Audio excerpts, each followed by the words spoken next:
उत्तर प्रदेश बलिया जिले में दी हीरोइजन स्कूल गढ़वाल बलिया में रामचरितमानस का आयोजन का भव्य तरीके से विद्यालय के बालक व बालिकाओं के द्वारा सुंदर तरीके से प्रस्तुत किया गया। इस कार्यक्रम का आयोजन तुलसी पूजन कर किया गया। इस कार्यक्रम के मुख्य अतिथि पंडित विजय नारायण शरण जी राम कथा भगवद गीता कथावाचक रहे। इस रामचरितमानस में बच्चों के द्वारा बालकांड, किष्किंधा कांड, अयोध्या कांड, अरण्य कांड का मुख्य रूप से बच्चों द्वारा सुंदर तरीके से प्रस्तुति किया गया। इसको सुनकर श्रोताओं और अभिभावकों ने भाव विभोर हो गए। विद्यालय के प्रबंधक मनोज सिंह ने कहा कि रामचरितमानस कराने का उद्देश्य है कि बालक बालिकाओं में पढ़ाई के साथ साथ हमारे धार्मिक ग्रंथों का भी जानकारी स्मरण होना अति आवश्यक है। इस कार्यक्रम के साथ साथ मिशन शक्ति का भी कार्यक्रम रखा गया। गढ़वाल थाना प्रभारी inspector Rajkumar head Singh, head constable Sandeep Yadav, हल्का प्रभारी अरुण यादव, रजनी ज्योति, प्रतिभा यादव ने मिशन शक्ति के बारे में बताया कि आपको डरने की ज़रूरत नहीं है। पुलिस प्रशासन आपके साथ है। आप 1090 के नंबर पर डायल कीजिए। प्रशासन हर जगह आपको मदद करने के लिए तैयार है। विद्यालय के प्रधानाचार्य संजय सिंह ने मुख्य अतिथि एवं सभी अभिभावकों का स्वागत अभिनंदन प्रकार व्यक्त किया। उपस्थित रहे जितेंद्र नाथ मिश्रा, सोनू सिंह, आकांक्षा पांडे, मेनका सिंह, रूपा सिंह, कृष्णा मोहन यादव, तिवारी, एलबी रावत, विश्वजीत केसरी, सुखनंदन रहे।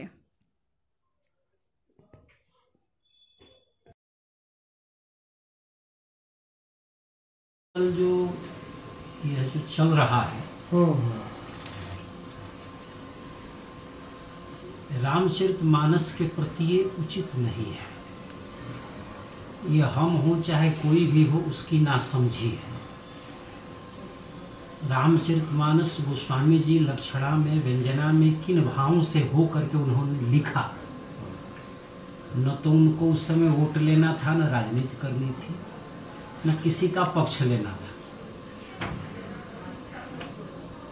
हम ब्राह्मण हो, क्षत्रिय हो, चाहे किसी वर्ण में जन्म लिए हो, गोस्वामी जी के दृष्टिकोण में अगर व्यक्ति आचरण विहीन है तो ब्राह्मण कुल में जन्म लेते हुए भी शूद्र है। एक चौपाई आप लोगों को याद होगी, नहीं दरिद्र सम दुख जग माही। तो उसके आगे गोस्वामी जी को लिखना चाहिए था कि अरबपति या करोड़पति सम सुख जग नाही। ऐसा लिखना चाहिए था ना। ये चौपाई बड़ी प्रसिद्ध चौपाई है। तो लिखते हैं कि नहीं दरिद्र सम दुख जग माही, आगे लिखते हैं कि संत मिलन सम सुख जग नाही। आगे लिखते हैं कि संत मिलन, तो किस दरिद्रता की वो बात कर रहे हैं। तो इसका उत्तर फिर उत्तरकांड में दे रहे हैं कि जो व्यक्ति मोहासक्त है वो दरिद्र है।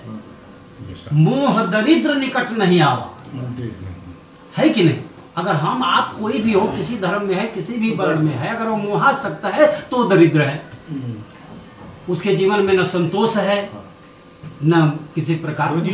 गुरु जी आपके गुरु जी के कार्यक्रम जो आज हुआ है, ये रामचरितमानस की चौपाइयों, छंदों और सोरठा का बच्चों के द्वारा कंठस्थ करके गायन, जितने भी कांड हैं सभी कांडों से एक एक प्रसंग लिया गया था ताकि पूरी रामायण को समेटा जा सके। बच्चों ने उसको कंठस्थ किया।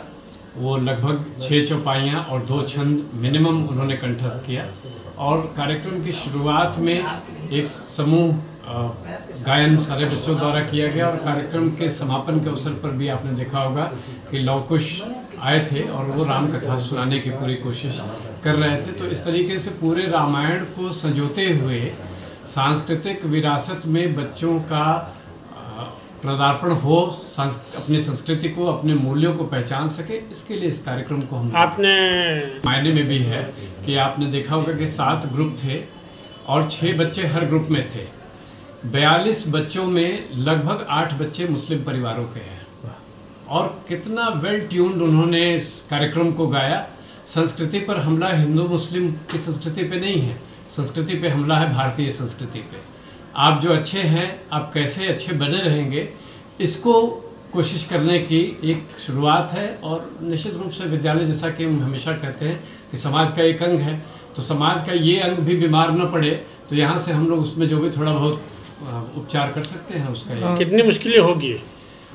मूल्यों को बचाना मुश्किलें हैं। आप लोगों ने इतिहास पढ़ा होगा, रोमन सिविलाइजेशन जब गिरने लगी, जब हमारी संस्कृतियों पर हमला हुआ, तो उसको बचाना मुश्किल है, लेकिन असंभव नहीं है। और नारी शक्ति को लेकर के इस विद्यालय के बच्चों ने बढ़ चढ़ के हिस्सा लिया और महिला कांस्टेबल जो मौजूद थी उनसे सवाल किए, उनके लिए क्या कहना चाहेंगे जिन्होंने निडर होकर सवाल? देखिए, नारी शक्ति के लिए बच्चों ने जो प्रोग्राम किया, जो गवर्नमेंट ऑफ इंडिया का जो मिशन है, जो यूपी गवर्नमेंट का 3.0 लेटेस्ट मिशन है, इसके अलावा हर स्कूल में गर्ल चाइल्ड की सुरक्षा के लिए एक समिति बनाई गई है। एक अध्यापक के रूप में या एक वरिष्ठ होने के नाते अगर हम किसी बच्चे को सुरक्षा नहीं दे पाते तो ये अपने आप में बड़ा ही दुर्भाग्यपूर्ण है। निश्चित रूप से नारी सशक्तिकरण तब होगा जब उनके लिए सशक्त, सुरक्षित और जिसको कहते हैं कि एमिकेबल एनवायरनमेंट तैयार होगा, जिसमें वो पढ़ लिख करके एम्पावर्ड हों। आज का एक कार्यक्रम अन्य बच्चों को भी हमेशा यही कहता हूँ कि जो रास्ता मुश्किलों का है वही फाइनेस्ट डेस्टिनेशन तक आपको ले जाएगा। और बच्चों को शुभकामनाएं। जितना मुश्किल रास्ता होगा उतनी ही अच्छी मंजिल तक आप पहुँचेंगे। हमारी तैयारी भी उसी के लिए है, हम ट्रेनिंग भी उसी की दे रहे हैं। हाँ, ये है कि ये मुश्किल है, ये कठिन है।